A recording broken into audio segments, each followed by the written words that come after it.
কয়ামাই সোনার মদিনা মাশাআল্লাহ। ও নবী গো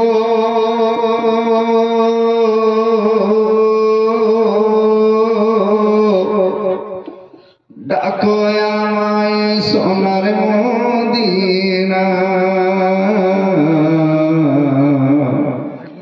ডাকো আমায় সোনার মদিনা। নবী গো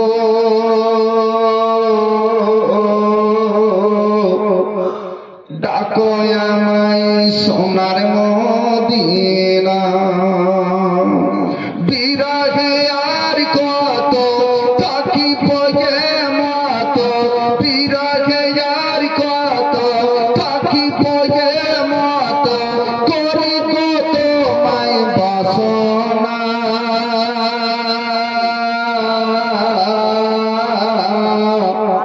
ডাকো আমায় সোনার মদিনা, ডাকো আমায় সোনার মদিনা, ডাকো আমায় সোনার মদিনা। তুমি গো আল্লাহর প্যারা মোহাম্মদ রাসূল, ওয়াকুলের কান্ডারি তুমি সর্বজীবের মন। তুমি গো আল্লাহর প্যারা মোহাম্মদ রাসূল, ওয়াকুলের কান্ডারি তুমি সর্বজীবের মল। আমির গরিব দুঃখের আশিকানা উম্মতের, আমির গরিব দুঃখের আশিকানা উম্মতের, তুমি গো সবার জাহাপনা। ডাকো আমায় সোনার মদিনা, ডাকো আমায় সোনার মদিনা। ও নবী গো ডাকো আমায় সোনার মদিনা, ডাকো আমায় সোনার মদিনা। সৃষ্টি কিছু না হয়তো থাকতো সব গোপন, প্রিয় নবী পাকের যদি না হইতো আগমন। সৃষ্টিকে চলা হয়তো থাকতো সব গোপন, প্রিয় নবী পাকের যদি না হইতো আগমন। পেয়েছি মরা জীবন কখনো ভুবন কিরণ, পেয়েছি মরা জীবন কখনো ভুবন কিরণ, পেয়েছি মোরা গসান্তনা।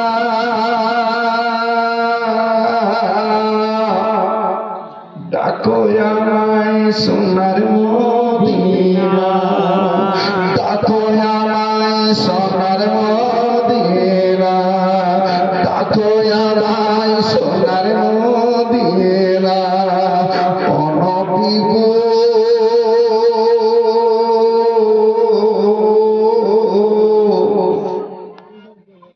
ডাকো আমায় সোনার মদিনা।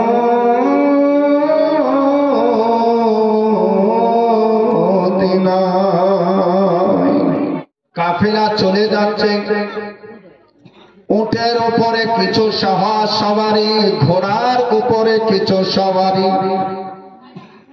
তার মধ্যে দেখতে পাওয়া যায় বুরকা পরা সদা সর্বদা ছিল এই মেয়েটা।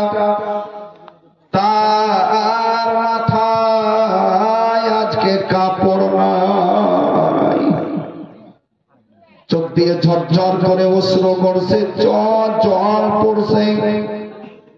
কদিন থেকে অনাহারে ক্ষুধার্ত অবস্থায়, উটের উপরে শিকল দিয়ে বাঁধা রয়, কাতর হয়ে আসে।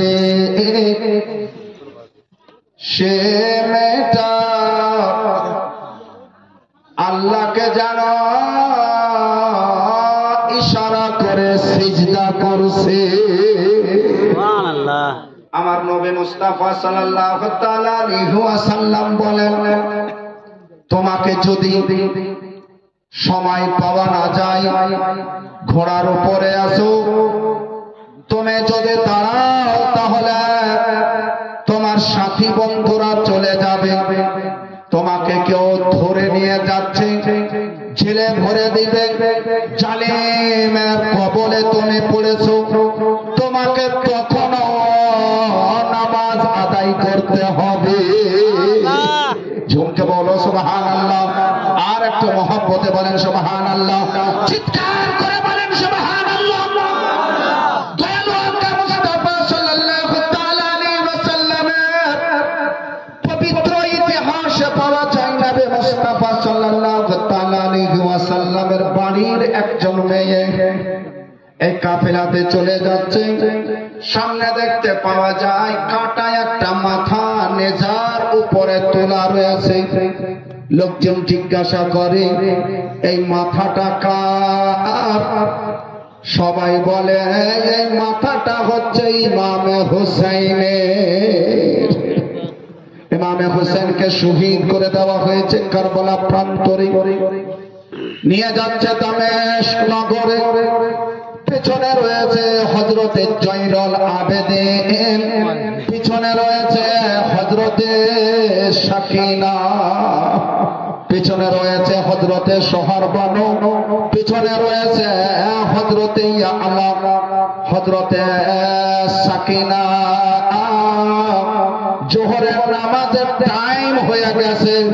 নবী মুস্তাফার বাড়ির এই মেয়েটা, আহলে বাইতের এই মেয়েটা, সৈয়দ বংশের এই মেয়েটা, এই মেয়েটাকে দেখেন, তার জন্য মসজিদ নাই, তার জন্য মাদ্রাসা নাই, তার জন্য বাড়ি নাই, ঘর নাই, সব লুটে গেছে, সব হারিয়ে গেছে, সব নিলাম হয়ে গেছে, কিন্তু সাজদা কেউ কেড়ে নিতে পারেনি।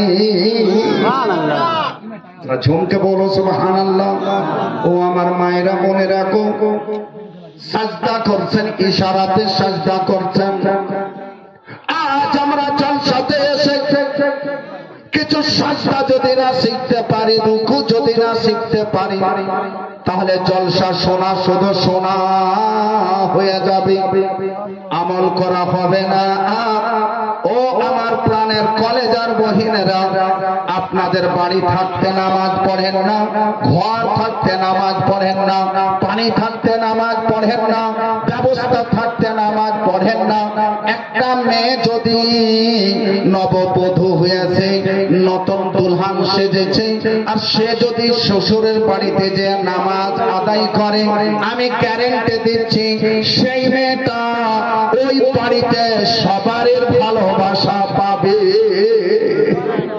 তার স্বামী ভালোবাসবে, শাশুড়ি ভালোবাসবে। হে বন্ধুগণ আমার, হযরতে সাকিনা রাদিয়াল্লাহু তাআলা আনহা নামাজ আদায় করেছিলেন। হযরতে সাকিনাকে দূর থেকে দেখছেন, দূর থেকে দেখছেন, এক দোতলা মঞ্জিল থেকে একটা মেয়ে দেখার পরে নিচে নেমে এসেছে। আসার পরে বারবার করে তাকে দেখছে। হে বন্ধুগণ আমার, আমি আপনাকে বানাওয়াটি কথা বলছি না, যেটা গ্রহণযোগ্য ইতিহাস, যেটা কাবিলে কবুল ইতিহাস, যেটা মুসাল্লাম ইতিহাস, সেই ইতিহাসের কথা বলছি। ওই মেয়েটা ছুটে এসেছে, আসার পরে দেখার পরে চিনে নিয়েছে, আন্তা সাকিনা, ওগো তোমার নাম কি সাকিনা? হযরতে সাকিনা বলছেন, আপনি আমাকে কি করে চিনতে পারলেন? হ্যাঁ বেটি, আমি তোমাকে চিনতে পারছি। কেমন করে চিনতে পারলে? ওই মেয়েটা বলছে, শোনো, আমি তোমাদের বাড়িতে খাদেমা ছিলাম, আমি তোমাদের বাড়িতে বাণী দাসী ছিলাম, আমি তোমাদের সেবা যত্ন করেছি। হযরতে মা ফাতেমাতুজ জোহরা রাদিয়াল্লাহু তাআলা আনহা আমাকে বলেছিলেন, ও মুমিনা, আজ আজাদ করে দিচ্ছি, তুমি বাড়ি চলে যাও। এর বাড়ি হলো ইরাক, এসেছেন নিজের বাড়ি।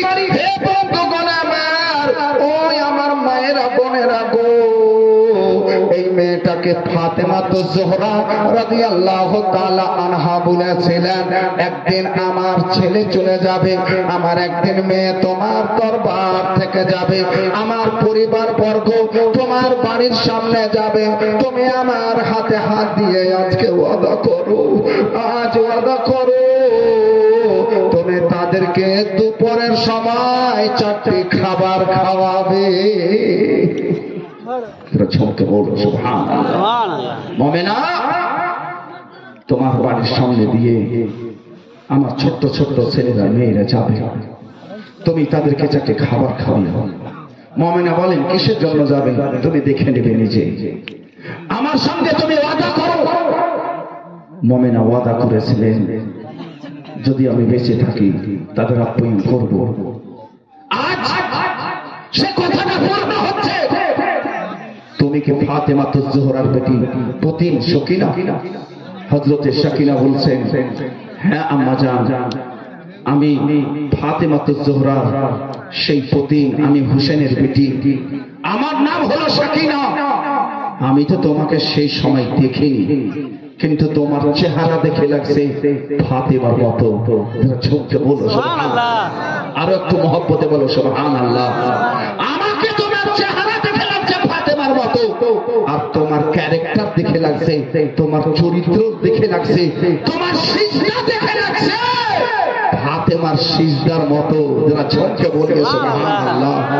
আজ আমাদের মুসলিম মেয়েকে, আমাদের মুসলিম বহিনকে, আমাদের মুসলিম বেটিকে যদি এই চরিত্রে দেখতে পাওয়া যায়, সাজদা অবস্থায় যদি দেখতে পাওয়া যায়, তাহলে ইসলাম জিন্দাবাদ ছিল, আরো বেশি করে জিন্দাবাদ হয়ে উঠবে। যারা ছোট্ট বলে